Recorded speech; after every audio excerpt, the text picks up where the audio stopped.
Hey everybody, welcome to this week's Q&As. It is Thursday late afternoon, so hopefully there's enough time for everybody's questions. So let's jump in and see what we got. First up, over on Patreon, Tony Escobar wanted to continue the conversation we've been having about the Zenith HealthView CRT that they found.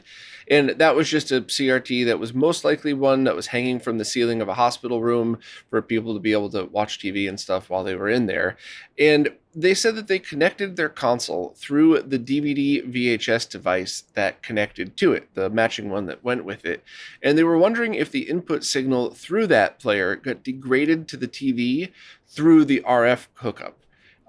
No, but yes. So in the context of what you're talking about, almost surely you're not going to see any difference whatsoever. Some basic tips for analog video are every single device that you add to the chain has the potential to degrade the signal even more. Same with the longer cable runs that you use.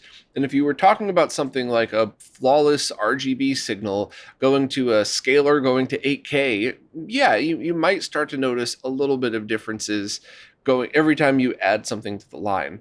But when you're talking about RF video, it's going to be equally, my guess, I've been wrong before, but 99% of the time, it would be pretty much equal quality as if you had connected it directly.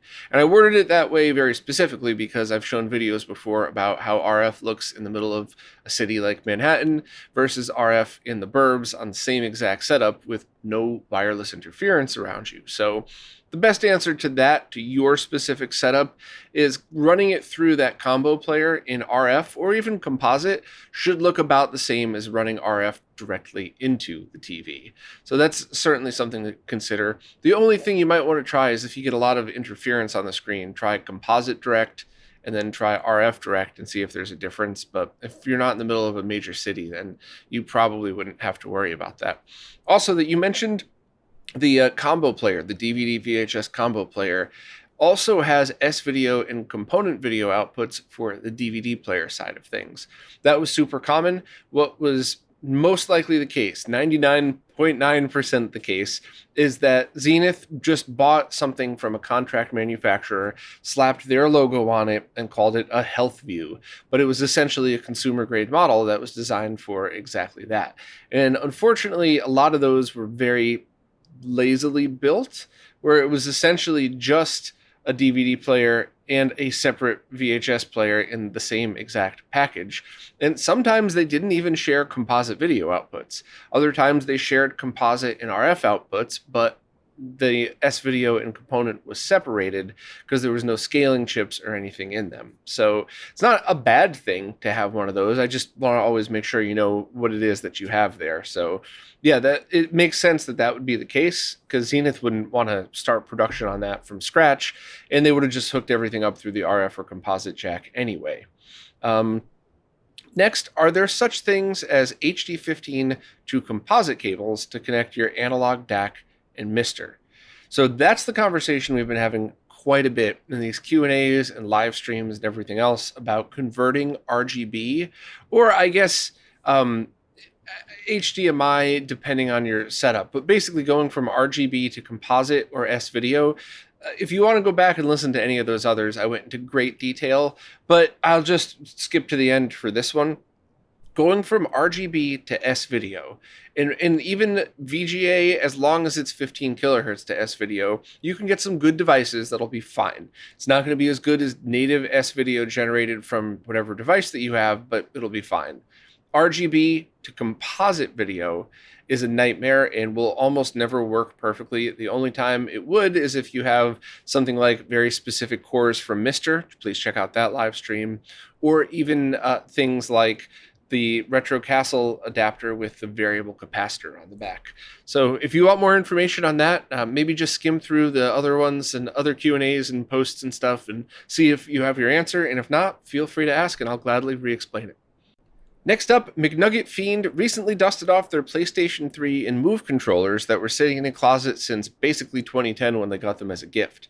They charged them up just to play Just Dance with some friends, and they got to wondering, is there any danger here with the rechargeable batteries in controllers or even the Move controllers, specifically regarding potential fire hazard?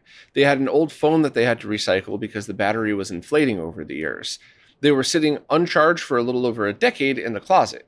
and in the same box as their old Game Boy Advance SP that they still charge and play from time to time. Should they look at replacing these batteries, or is there virtually no risk of them catching fire when charging them or using them? So I have a few tips, and this shouldn't be like the end-all be-all answer to your question.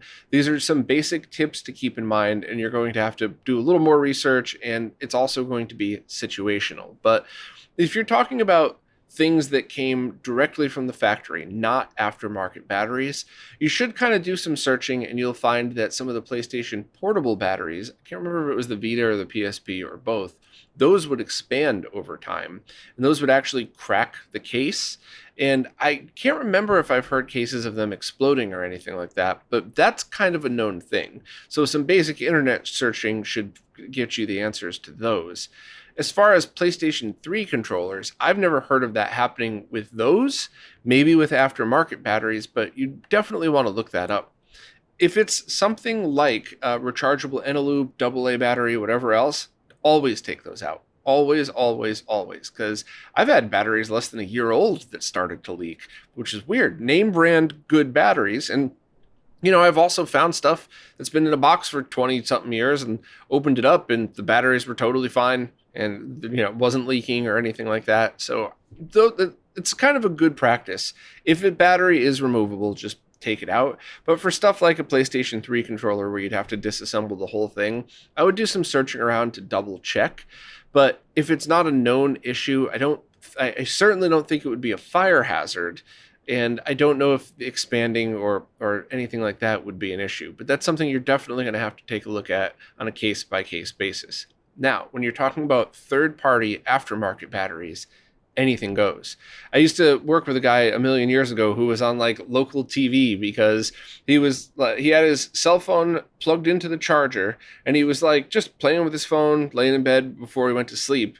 And it was one of those like, do I respond to one more email? Nah, I'll do it tomorrow.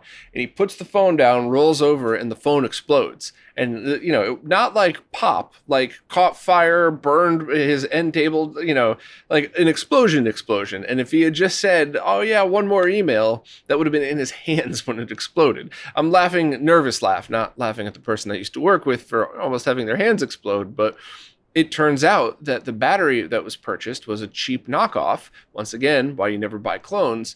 And the chip that was inside it that said stop charging when the battery is full malfunctioned. And that's why it ended up exploding, because it just kept charging and charging and charging.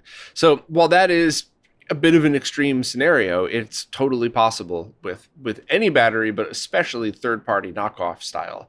So I definitely think that this is just something everybody should research on a case-by-case basis just to be safe. And, there's some known issues. There's some no info at all on some stuff because there hasn't been any issues. But, if it's something that really concerns you, like, let's just say, hypothetically speaking, you got an ultra rare version of the Game Boy Advance SP, take a screwdriver very carefully so you don't strip anything and you make it look all mint, and take it apart and unplug the battery, and there you go. Now you just never have anything to worry about again.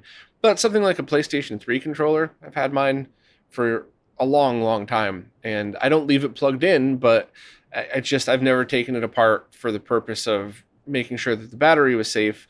And the last time I took it apart to clean it, everything looked fine, and I feel comfortable doing that. I don't feel like that's going to be a hazard or anything. So you're going to have to, like I opened with, it's case by case basis. You're going to have to make your own personal decision, but generally speaking, just research the topic and the exact devices that you're talking about, and there should be good info out there.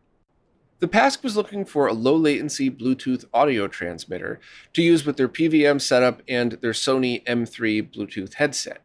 And this is something that I would like to know the answer to this question as well, because I imagine this could be a big help for people who have already invested in good quality Bluetooth headsets who just don't want to have to deal with latency. So is there a good, when I say good, is there a good for the money cheap option that you could pick up on Amazon or something like that, where maybe it's not the top audio quality ever, but surely it would be better than the mono speaker built into a PVM?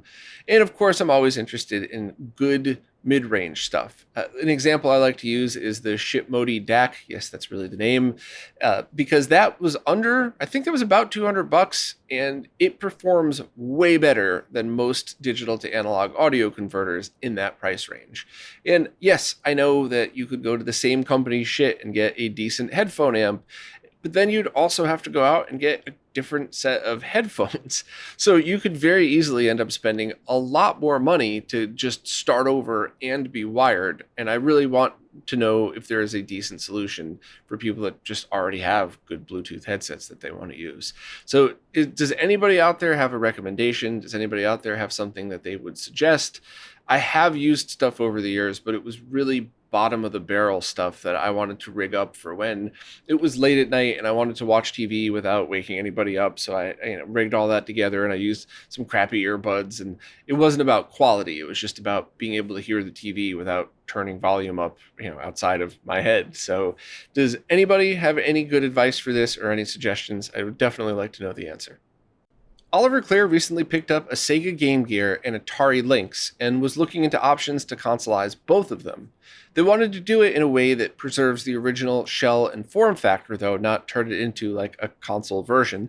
Both are very awesome options, in my own opinion, by the way. So they ended up picking up the McWill kits for both because you can do that. You would have to, depending on how you wanted to wire it, you will have to cut the console, but you could still use them as handheld consoles, just with a D-sub VGA style output coming out at the one end of it. And you can wire controller adapters in as well. Oliver wasn't finding anyone who offered this as a commercial modding service, though. So do I know of anybody who does modding on both of those?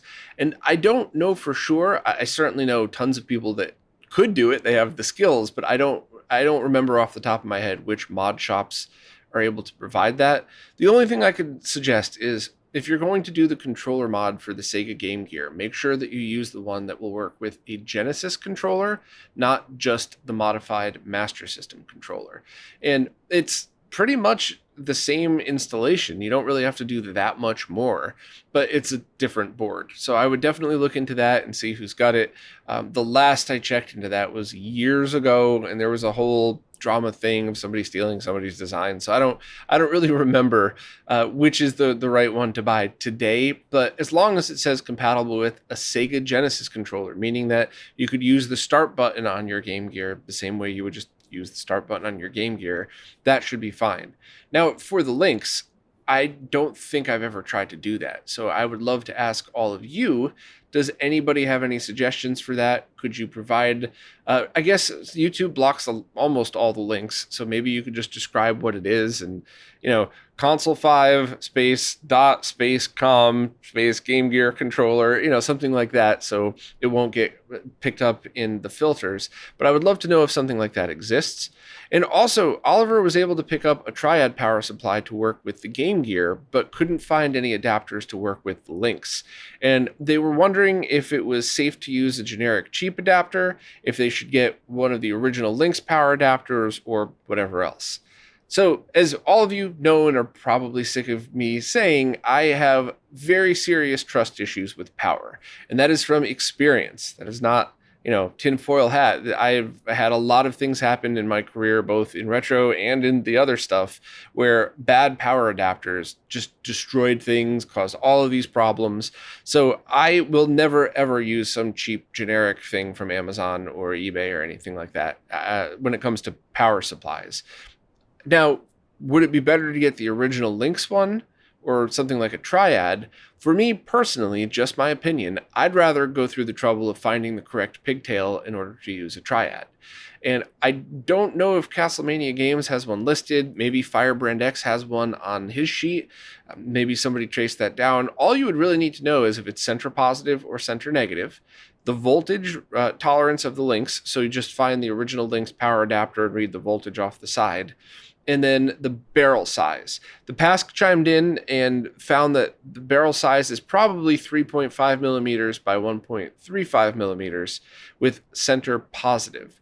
So if somebody else could confirm that, maybe somebody has an original Lynx power supply and we could all get together, get that info up on Firebrand X's site. Maybe Ryan from Castlemania could list a pigtail. Maybe we could jam all this stuff on the wiki too. Whatever we got to do to get the info out there. But that would be my personal opinion and how I think that would be the best way to go about it. The only exception to that would be is if this is something that was something you use and a collector's item. It's really good to just have all the original stuff for, for all the collectory reasons and, for other stuff that may or may not matter to most people. But if you're talking about your setup and how you just want to have all of your consoles connected reliably, I would just go with a Triad and the correct pigtail adapter. And hopefully between everybody in the comments and us, we might be able to figure out exactly what that is and even get it listed for sale somewhere. One more from Oliver. They were looking for a magnetically shielded center channel speaker, and they were looking for the one that I bought, which was the exact one you linked to, Oliver, the CMT Charles Michael Thomas 340. And that's the one that you could say matches the two bookshelf speakers that I got. So it's a very similar, if not identical, sound to it. It is magnetically shielded. I did hold it up to the CRT and made sure to do all the tests and all that just to make sure. And I love the way it sounds. Once again, always a disclaimer with audio. I love it for the price. If you spend more money, you're going to get something that sounds better. But for the price, I love the Ascend acoustics. And I think they're absolutely top notch, especially if you're putting them near CRTs because they are shielded. Oliver also wanted to know regarding the shielding testing, they were wondering how I generated the color bar test pattern.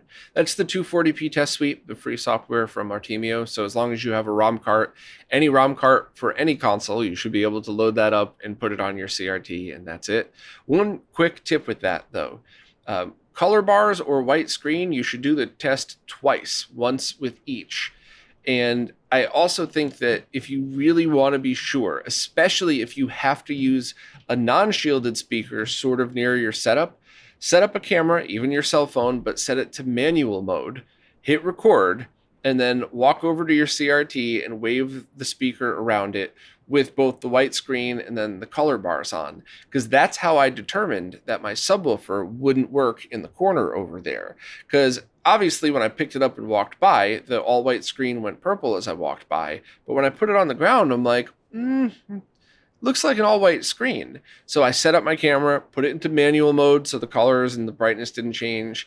And I had it, so I took the first frame of the video and the last frame of the video, because even when I was walking by, you see the shadow of me walking by, but you don't really, you can't really tell.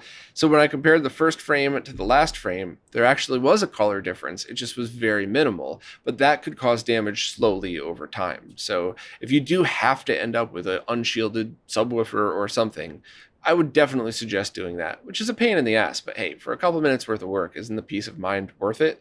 And the last thing, do the speakers need to be powered on when you're doing the interference test? No. I was able to do that with and without. There was no difference whatsoever. And you could just kind of wave them in front and you get your answer, especially if it's an unshielded speaker. I mean, maybe there is a difference when they're on and turned up all the way, but if it's unshielded, you'll know immediately. You won't need to have to worry about that level of detail. Also, I've had some EMI apps on my phone that seem to work. I don't really understand how they work, but I have trust issues. So I would always, the app is fun, but I would always do the visual test for my own peace of mind. It's totally up to you, though. You could probably get one of those EMI apps and, put it in front of an unshielded speaker, put it in front of a shielded speaker, and then you'd be able to see the difference. Next up, CCon wants to know my thoughts on the different candy cab options from a CRT perspective. They have a new Astro City, but they've heard some people say that the older cabs, the Astro and Aero Cities, have a sharper Nanao MS8 versus the Nanao MS9 chassis. I'm probably pronouncing Nanao wrong, but hopefully you know what I'm talking about. The later ones, Blast and New Net, could also have tri-sync monitors, but specifically the Blasts seem to have reliability issues. Also curious if I plan on modding my new Astro City or doing a tube replacement or anything like that. They're looking to get a second cab and they're leaning towards getting a tri-sync and probably a New Net City, but they'd appreciate my thoughts on it. So I know this is so cheesy, but I have to start with my strongest opinion by far. Any one of these with a good quality CRT in it is a win. The nightmare that I went through, which I would have never been able to do without my friends, especially Jose, thank you again for that. The nightmare I went through with that candy cab just proved that if you find something that's working and in good condition and doesn't have major issues, I still have to fix the yoke on that, and hopefully that's the problem. If not, who knows what else I would have to do to it, because it's kind of unplayable, because with the yoke off, everything's just blurry.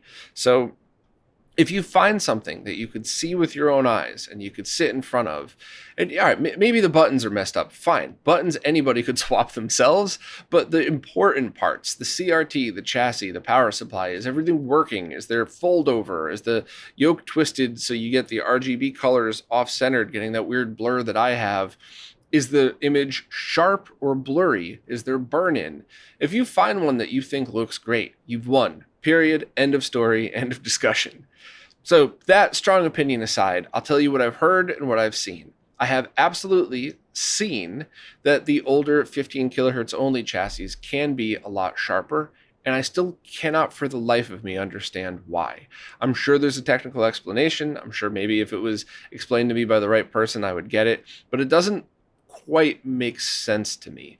It could just be that the 15 kilohertz feature was an afterthought because they said, okay, here's a new cab and a new chassis to support Naomi, let's just say, pulling one out there.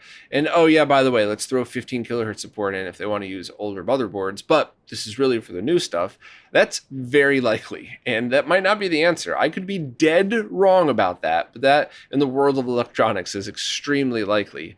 So I would suggest really planning this out and understanding what you need. If you have something where you're like, yeah, I mostly want to play Naomi and the all the other 31 kilohertz based stuff, then I would look into that and I would try to find a tri-sync or maybe even a dual sync monitor if you're looking for 24 kilohertz, and really kind of go the distance with it. But if you are like me and it's like, oh, that would be an awesome free feature, but I'm really here for the 15 kilohertz stuff, I would get whatever worked. And mine's kind of Frankenstein-y because I have an Astro City with a new Astro City chassis that can be switched to 24 kilohertz or 24 hertz. It can have the 31 kilohertz mod done, and I believe Mike Moffat even has a mod that he tried to increase the sharpness on it. But at this point, I'm just trying to get it to work. I'll worry about all that stuff later and kind of figure it out as it goes. But if you're an arcade expert, please correct me if I got any of that stuff wrong. My get one that you know works opinion will never change, but I'm talking about the sharpness, softness type of thing. So if there's anybody has any solid info on that, I'm always all ears for things like that. But that's kind of it. Do you need all those extra modes? Is it really important to you? Is it important to you to have in that arcade machine, or could you get a really badass VGA monitor and build it into a different arcade machine for your 31 kilohertz options? It's really going to be something that everybody has to kind of figure out for themselves. Now, your question of do I plan on modding anything or doing a tube replacement, the Astro City that I have, I want to just fix that. And I would love another one for aesthetics only. The Sammy cab I have is awesome. I think it's so cool. It's small enough to fit through my door without taking apart, which is really nice. But and maybe it's my crazy OCD and I'm fine with that, but I just would love a new Astro City to go next to the Astro City, even if it doesn't have a 24 kilohertz chassis in there. They could both be 15. I want the look of both of them. That said, the Sammy cab I might end up with forever, which is cool. Beast gave me a good deal on that, and Jose rebuilt almost all of it with me. He did most of the work, but I did pick up a fully rebuilt chassis for it and a 24-inch monitor out of a consumer-grade TV. And that was the one that I did the live stream on, where these came from a school. They'd been in a closet for years. They were barely used. That's essentially a brand new CRT I have sitting on my floor over there waiting for the install. And that is absolutely a candidate for this. So once time allows, which to be honest, it might be a couple of months, but I do want to take the smaller monitor out of the Sammy Video world, put the 24-inch in it with the brand new chassis I got. I, of course, will take the smaller monitor and the old chassis, which still works great, and make sure that goes into the hands of people who need it. I never throw stuff out like that. Then that will be getting a consumer grade CRT, which I guarantee you will look amazing because it's basically brand new. And it's the same exact tube that was used in a lot of these arcade machines. Because, as you probably know, since you already asked the question, but if anybody else isn't aware, arcade machines very often didn't have special CRTs. They took the same tube from the same factory of a TV you would have gotten at Circuit City or Nobody Beats the Wiz or whatever, and they just bolted that directly into the arcade machine, built up a different chassis for it, or picked up something off the shelf, wired it up, tweaked it, and that's it. It just looked so much better because it was direct RGB right to the tube without any processing, not going down to composite or anything like that, which is why you could take a mediocre to meh consumer grade TV, put that tube in an arcade machine, as long as it matches the chassis and everything, and get something that looks pretty darn close to an RGB monitor, like a higher grade PVM type of thing. So I will be doing that. I will be finishing that project. And then it's really just a matter of, can I get a new Astro City to match? And maybe I could work with people to piece things together so I could take the new Astro City chassis out of the Astro City, put it in get an original chassis in that. I would love to kind of restore them to make two original-ish ones that match, one vertically oriented, one horizontal. And that's really only for aesthetics, because the Sammy cab absolutely kicks ass. It's in great condition. I would just, I think there's a lot of collectors out there that, believe it or not, I think there's a lot of people that might have a bunch of Astro Cities and have never had a Sammy cab and just would think, oh, that's awesome. Let's swap out some trade, pay the difference for who's got the more expensive thingy. And that's kind of what I'm hoping on. I figure I'll just be patient and wait to see if anybody wants to trade me so that I could have two that match. But if I end up keeping the Sammy with that new 24-inch monitor in it, I say new enough. I think I'm going to be incredibly happy.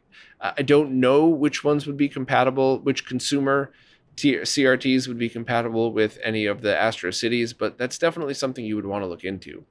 I've heard certain models of certain TVs have the right tubes in it, but I don't want to repeat it here because I don't want to have people chasing down these things just to find out that I was wrong. But I will say that I'm pretty sure there are specific revision consumer TVs that have the exact same tubes, and some might even be 24 hertz compatible, obviously if you use the chassis that was in it. So hopefully I didn't ramble too much and kind of added the right perspective to this. And hey, if anybody wants to trade, let me know. Now, over on Floatplane, a question from Lego Lars, who is a lurker from Sweden who's listened in all the time, but this is their first question. So thank you for your support. Welcome. And I'm a big fan of Sweden here. I've been to Borås and Gothenburg, and I absolutely loved it, and I hope to go back someday. Hopefully someday I could actually see In Flames playing in Sweden. Anyway, this week's question concerns RetroNAS. They're running a virtual machine on an old laptop that they've set up on their AV rack. They're using a simple USB 3.0 hard drive docking station as their storage solution. The docking station sits in a USB switch chain, which is very convenient as they could save some space over using separate external hard drives for different consoles. It also allows them to access these hard drives on their main PC if the formatting allows. The plan is to use the same docking station with RetroNAS to swap hard drives they have laying around for different consoles, such as PS2, PS3, and MiSTer.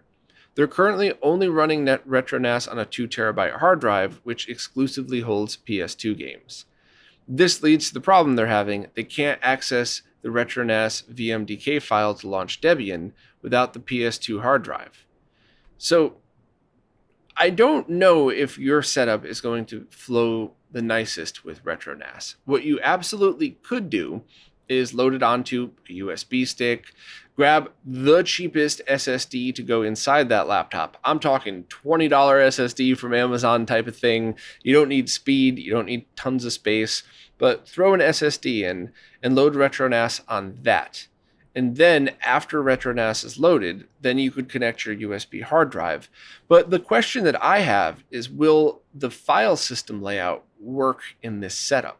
Because RetroNAS creates its own file system or directory tree on that file system. It's a Linux based. I think you could choose BTRFS or another one. That's the one I chose though. But then it has all of the directories laid out, and then it uses symlinks to tell all of these devices that it's actually their file directory tree. So the best example is something like the ROM folder is under, ROMs based on company and console, so Nintendo, SNES type of thing. But if you load up your Mister and you're scrolling through the folders on your Mister, it looks like RetroNAS has formatted it the same exact way that Mister would, even though it's not. And that's through the auto-generated symlinks that they had programmed in. So that's why I'm not sure if you'll be able to do it for something like, plug this into your PlayStation 2. Now I'm going to plug it into the RetroNAS instead. I think if you're streaming everything over the network, that USB solution would totally work. And I also think that if you're talking about, okay, I have two laptops, my RetroNAS laptop and my daily driver, power off RetroNAS, plug this into my Linux laptop, copy files over that way, then power it off, plug it back into RetroNAS. That should be fine. But if I were you, I would just simply do everything over the network. I've used things like, I did some pretty crazy experiments when I first started out with working with RetroNAS. And then I just realized I don't have enough time to keep making video after video after video. So at some point I'll swing back around. But I took a beat old laptop that barely had a working network port, and I installed an SSD. It did have a USB 3 port, so I got one of those USB 3 hubs that is also a gigabit Ethernet port, and I plugged in a hard drive to that, self-powered hard drive, not powered off the laptop, plugged in my Ethernet cable to it, and it worked totally fine. And that was from parts that were basically free. I had that hub laying around, but you can get one for super cheap. So, and in fact, that laptop had a dead screen. I think I ended up giving all this stuff away to somebody just to part out, somebody who just needed extra cash and had the time to be able to list this stuff individually on eBay. But if I needed that as a setup, I could have just removed the screen, done the basic setup on, plug it into a monitor, but you could run RetroNAS headless after that. And that was it. I would have just put it on in your setup. I would put it on your rack. I would have the USB 3 network adapter / hub hanging off the side, and I would connect it all that way and just do everything over gigabit Ethernet. While it's not going to be as fast as direct connected to a PC, I don't have any complaints at all. So please excuse me if I didn't understand anything about the setup. I get things wrong all the time in these. As if you've been listening, you already know that. So if I misunderstood your setup at all, please re-ask and we'll go back over it next week. But while I think that's kind of a neat idea, I think that you should just keep everything running through the RetroNAS and not connect it through anything else unless you absolutely need to. Well, that's it for this week. If you're new to these Q&As, ask any question that you would like wherever it is that you support, but please put them in the newest Q&A post, because the way the services work, I can't really tell what's a new question on an old post. Plus, as you see here today, I like just scrolling through in real time and answering it like we were hanging out with each other somewhere. So as always, thank you to everybody who supports and who's keeping all of this stuff going. I truly appreciate it, and I'll see you next week.